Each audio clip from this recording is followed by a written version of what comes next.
اعوذ باللہ من الشیطان الرجیم بسم اللہ الرحمن الرحیم وبہ نستعین۔ الحمدللہ ہماری گفتگو آداب البیع میں تھی، تو وہ آداب مصنف صاحب نے فرمایا 24 ہیں۔ 24 میں سے کل آپ نے 2 پڑھے تھے۔ انشاءاللہ العزیز آج ہم 7 آداب پڑھیں گے۔ انتہائی آسان بحث ہے، صرف ذہن کا کلاس میں ہونا ضروری ہے۔ اگر جسم کلاس میں ہوگی اور ذہن کہیں اور تو پھر سمجھ میں نہیں آئے گا۔ تو تیسرا ادب یہ ہے، کہتے ہیں کہ اکالا کرنا یہ بہتر عمل ہے، یہ ایسا عمل ہے جو ائمہ معصومین کو پسند ہے۔ اکالا کیا ہے بیٹا؟ معاملہ کو توڑنا۔ اکالے کا مطلب کیا ہوا؟ معاملے کو توڑنا۔ ایسا ہوتا ہے کہ کبھی کے بار تاج محمد اور مومن علی نے کوئی معاملہ کیا، ایک دوسرے کے ساتھ کوئی لین دین کی۔ اب ان دونوں میں سے ایک شخص دوسرے کو کہتا ہے یار یہ معاملہ توڑ دو۔ کبھی کچھ حالات ایسے تبدیل ہو جاتے ہیں، یا ایک چیز جو میں نے لی مجھے بہت پسند آ گئی، لیکن جیسے ہی میں گھر لے گیا تو پھر مجھے وہ پسند نہیں آئی۔ تو کہتے ہیں کہ بہتر ہے کہ آپ ایسی صورتحال میں معاملہ توڑ دیں۔ سامنے والا اگر پشیمان ہے تو اس کی پشیمانی ختم کریں۔ اگر پشیمان نہیں ہے تو بھی اسلام کہتا ہے کہ اگر وہ خواہش کرتا ہے کہ معاملہ توڑ دو تو آپ توڑ دو۔ اور حدیث میں آیا ہے کہ اگر آپ کسی کے معاملے میں سخت گیری نہیں کریں گے، آپ ضد نہیں کریں گے، آپ اتنے کیا ہے سامنے والے کو ٹینشن نہیں دیں گے، تو قیامت کے دن آپ کو بھی ٹینشن نہیں ملے گا، آپ کو بھی اللہ تعالیٰ کی طرف سے آزادی ملے گی۔ بعض علماء کہتے ہیں کہ اس صورت میں اکالا مستحب ہے جب سامنے والا پشیمان ہو اپنے معاملے پر، لیکن مصنف کہتے ہیں پشیمان ہو یا نہ ہو، اگر وہ اظہار کرتا ہے کہ میرا معاملہ توڑ دو تو آپ توڑ دو۔ پھر فرماتے ہیں کہ اگر اس کے پاس توڑنے کے کچھ اور اسباب ہوں پھر بھی اکالا کریں۔ مثلا ایک بیٹا خیار مجلس ہوتا ہے، آپ نے پتہ نہیں یہ کبھی نام سنا ہے یا نام نہیں سنا؟ نام سنا ہے؟ اچھا، خیار مجلس پہ ہم لوگ مولوی بھی عمل نہیں کرتے۔ خیار مجلس کا یہ مطلب ہے کہ ابھی اگر ہم نے ایک معاملہ کیا ہے اور اس معاملے کے بعد ہم وہیں پر موجود ہیں، ٹھیک ہے، تو جب تک ایک دوسرے سے جدا نہیں ہوئے تب تک یہ معاملہ توڑ سکتے ہیں بغیر کسی عیب کے۔ عیب ہو یا نہ ہو، بھائی شریعت نے مجھے اختیار دیا ہے کہ خیار المجلس، ویسے اس کا لفظی ترجمہ یہ ہے بیٹھنے والا اختیار، لیکن اگر آپ کھڑے ہو کے معاملہ کریں تو بھی اس کو خیار المجلس کہتے ہیں۔ عام طور پر تو بیٹھ کر معاملہ کیا جاتا ہے، لیکن اگر آپ منڈیوں میں گئے ہوں تو منڈیوں میں تو کھڑے کھڑے معاملہ کرتے ہیں۔ تو کہتے ہیں جب تک وہ معاملہ کرنے والے آپس میں ساتھ ہیں، یعنی مثلا انہوں نے کھڑے ہو کے ایک جگہ معاملہ کیا، ابھی اس جگہ سے الگ نہیں ہوئے، تب تک ان کو خیار ہے، وہ عقد کو ختم کرنا چاہے تو کر سکتے ہیں۔ اب میرے پاس خیار مجلس بھی ہے اور اس کے بعد خیار الاشتراط۔ وہ خیار الاشتراط کیا ہوتا ہے؟ یعنی ہم معاملہ کرنے کے بعد کہتے ہیں بھائی 3 دن تک میری مرضی ہوگی، اگر میں معاملہ توڑنا چاہوں تو توڑ دوں گا۔ وہ میرے پاس خیار اشتراط بھی ہے، پھر بھی اکالا کر سکتا ہوں یا نہیں۔ یا ایک ہوتا ہے خیار الحیوان، جس پر خاص طور پر ہم لوگ تو عمل نہیں کرتے، یعنی اگر میں نے آپ سے حیوان کی خریداری کی ہے تو 3 دن تک بغیر کسی سبب کے میں وہ حیوان آپ کو واپس کرنا چاہوں تو کر سکتا ہوں۔ کہتے ہیں کہ بھائی بعض لوگ کہتے ہیں کہ اگر معاملہ توڑنے کے اور اسباب بھی ہوں تو بھی اکالا کرنا چاہیں تو کر سکتے ہیں، کیونکہ اکالے میں ثواب تو ہے نا۔ خیار شرط کے ذریعے توڑیں گے, خیار مجلس کے ذریعے معاملہ توڑیں گے, کوئی ثواب نہیں ملے گا. اکالہ کے ذریعے توڑیں گے تو ثواب بھی ملے گا. اچھا, اگر میں نے اکالہ کو انتخاب کیا تو کیا وہ خیارات ختم ہو جائیں گے؟ کیونکہ جب میں اکالہ کی طرف چلا گیا تو گویا کہ میں خیار مجلس سے دستبردار ہو گیا. بعض کہتے ہیں کہ جی ہاں دوسرے خیارات ختم ہو جائیں گے, بعض کہتے ہیں خیار وہ اپنی جگہ پر باقی رہیں گے, ختم نہیں ہوں گے. اچھا, یہ جو ہم اکالہ کرتے ہیں یہ اکالہ فسخ المعاملہ ہے, یعنی معاملے کو توڑنا ہے, یا یہ اکالہ بھی ایک نیا معاملہ ہے؟ دیکھیں توجہ چاہیے, کیونکہ یہ مسائل عام طور پر ہم مولویوں سے پوچھے نہیں جاتے. اگر اکالہ فسخ ہے پھر مطلب یہ کہ پہلا معاملہ ٹوٹ گیا, بات ختم. اور اگر آپ کہتے ہیں کہ اکالہ جو ہے کیا ہے, یہ ایک نیا عقد ہے, تو یہ گویا کہ یہ بھی ایک بے ہے, یعنی پہلی بے ہم نے کی, اب پھر دوسری بے وہی چیز جو میں نے خریدی تھی وہ میں آپ کو بیچتا ہوں. تو کہتے ہیں اگر اس کو ہم عقد کہیں گے تو پھر اس میں حق شفعہ جاری ہوگا. حق شفعہ کیا ہوتا ہے؟ ہم دونوں کی زمین ساتھ ہے, مشترک ہیں, آپ اپنی زمین بیچتے ہیں, فرض کریں سلیمان کو, میں کہتا ہوں اخذت بشفعہ, بھائی نہیں میرے ساتھ آپ کی زمین تھی, میں سلیمان کو بیچنے نہیں دوں گا, جو سلیمان نے آپ کو پیسے دیے وہ میں دے رہا ہوں, یہ زمین مجھے دے دو. اگر اکالہ بھی اس قسم کی چیز میں ہوا تھا اور اکالہ کو ہم عقد مانتے ہیں تو اس میں شفعہ جاری ہوگا, اور اگر اکالہ کو فسخ مانتے ہیں تو پھر اس میں شفعہ جاری نہیں ہوگا. خوب, یہ ایک ادب. دوسرا ادب, ترتیب ممکن ہے آگے پیچھے ہو, کہ آپ جو چیز دے رہے ہیں وہ تھوڑی سی وزن میں زیادہ کر کے دیں, اور جو لے رہے ہیں وہ کچھ کم کر کے دیں.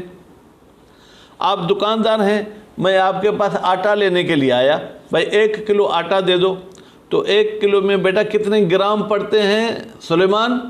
1000 گرام. ٹھیک ہے, تو آپ مجھے 1000 اور 2-3 گرام بڑھا کر دے دیں. ٹھیک, اور اگر میں آپ کو اس آٹے کے بدلے میں فرض کریں کھجور دیتا ہوں, تو کھجور 1 کلو جب آپ کو دے رہا ہوں, کیونکہ کلو آٹے پہ کلو کھجور, تو آپ مجھ سے لیتے وقت وہ 1000 گرام نہیں بلکہ 998 گرام مثلا لے لیں. یعنی دینے والی چیز کچھ بڑھا کر دیں اور لینے والی چیز کچھ کم کر کے آپ لیں.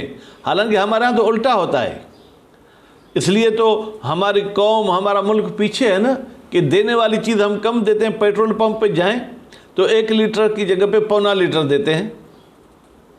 ٹھیک ہے, تو جو چیز دینی ہے آپ کو وہ کچھ بڑھا کر دیں, اور جو لینی ہے وہ کچھ کم کر کے لیں.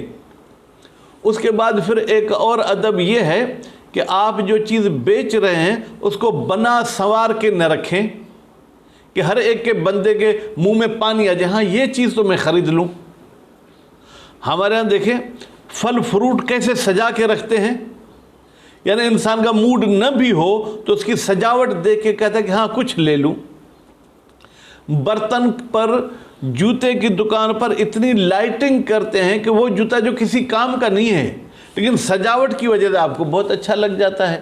ٹھیک ہے, کہتے ہیں سجاوٹ نہیں کرنی, جیسا سامان ہے ویسے اسے رہنے دیں.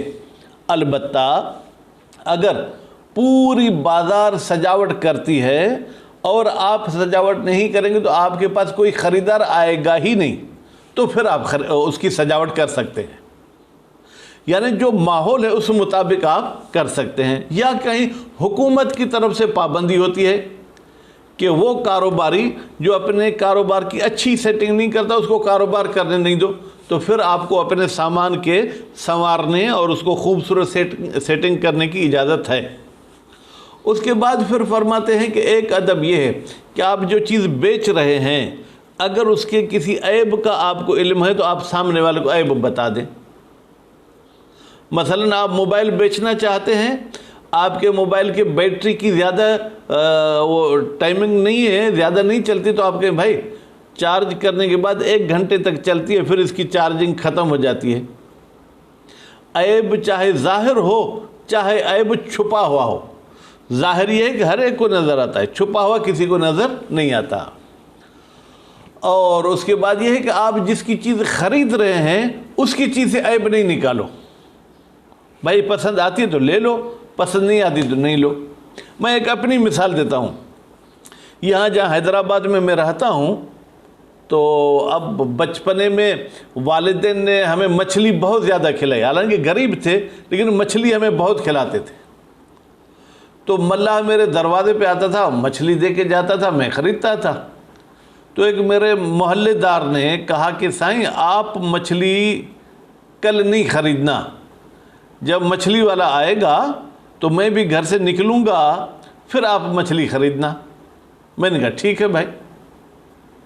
اب دوسرے دن بھی اس نے آواز لگائی مچھی مچھی، تو وہ میرے محلے والے نکلے باہر، کہا کہ ابے تمہیں شرم نہیں آتی، ہمارے مولوی صاحب کو ہر روز لوٹ کے جاتے ہو، دکھاؤ مچھلی۔ اس نے مچھلی دکھائی، حالانکہ بہترین مچھلی تھی، دیکھے یوں بولا اٹھاؤ اٹھاؤ، یہ کھانے کے قابل ہی نہیں ہے۔ اب اس سے نہ قیمت پوچھی نہ کچھ، دیکھ کے اٹھاؤ، یہ کھانے کے قابل نہیں۔ اس نے کہا سائیں مولوی صاحب مجھ سے ہر روز لیتے ہیں، آپ کیوں میری جو ہے گراکی خراب کرتے ہیں؟ کہا کہ بھائی میں بھی لیتا ہوں نا، یہ کام کی نہیں ہے، سائیں دیکھیں مہربانی کریں یہ ہو۔ کہا اچھا چلو کتنے کی ہے؟ مثلا کہا 300۔ کہا یہ 200 میں بھی کوئی نہیں خریدے گا، تم 300 کی دیتے ہو۔ بہرحال وہی مچھلی جو میں 300 کی ہر روز خریدتا تھا، اس دن پتہ نہیں 250 کی یا کچھ ایسے خریدی۔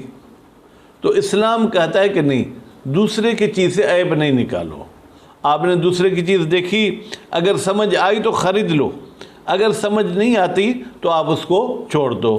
تو بہرحال یہ آداب بتائے ہیں، ایک دو رہ گیا ہوگا تو اس کو ہم عبارت میں پڑھ لیں گے انشاءاللہ۔ آج 9 تک پڑھیں گے۔ بحث بالکل آسان ہے، لیکن ٹائم کے لحاظ سے تھوڑا ٹائم بھی میرے خیال میں زیادہ ہو گیا ہے، پھر آپ کو دوسرے استاد کے پاس بھی جانا ہوگا، تو ابھی پڑھتے ہیں۔ الثالثو، بھائی میرے توجہ ادھر ہو، الثالثو یعنی تیسرا ادب۔ اس سے پہلے الادب کو تقدیر میں رکھنا ہے۔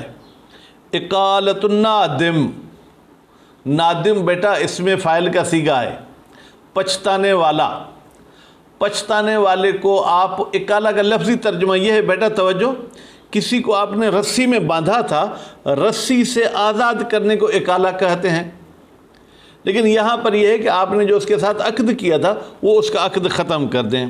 قال صادق علیہ السلام، امام جعفر صادق علیہ السلام نے فرمایا ایما عبد مسلم، جو بھی مسلمان عبد بندہ اقال مسلمن، دوسرے مسلمان کو آزاد کرتا ہے، اس کے ساتھ معاملہ توڑتا ہے، فی بیعن، بیچنے میں، اقال اللہ ہو، تو اللہ تعالیٰ بھی اسے آزاد کر دے گا۔ بیٹا اب یہ جو عربی لفظ ہے نا، توجہ میری طرف ہو، ان کی ابتدا والی حرکات مولویوں کے لیے جاننا مشکل ہے، یہ لغت کا کام ہوتا ہے۔ آخری حرکت کو جانا ہمارا کام ہے، کیونکہ نحو پڑھتے ہیں تو نحو ہمیں بتاتا ہے کہ اواخر الکلم، کلمے کی آخر آیا مجرور ہے، مرفوع ہے، منصوب ہے، تو مجھے یہ اسرتہو لگتا ہے۔ اسرت یعنی لغزش، اللہ تعالیٰ اس کو اس کی لغزش سے آزاد کر دے گا یوم القیامت، قیامت کے دن۔